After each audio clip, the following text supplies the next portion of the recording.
యేసుక్రీస్తు వారు శిలువ మీద ఉన్నప్పుడు ఇద్దరు దొంగలు ఉన్నప్పుడు ఒక దొంగ అవిధేయత కలిగి ఉన్నాడు, ఒక దొంగ విధేయత కలిగి ఉన్నాడు. ఆమెన్. విధేయత కలిగిన వాడు రక్షించబడ్డాడు.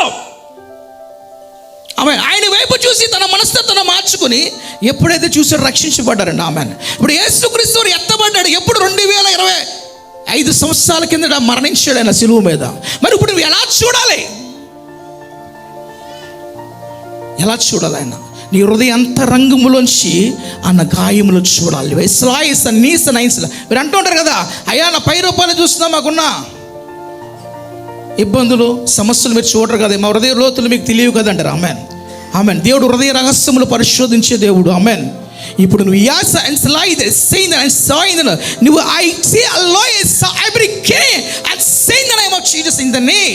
దేవుడు అన్నాడు, నిశ్చయముగా నన్ను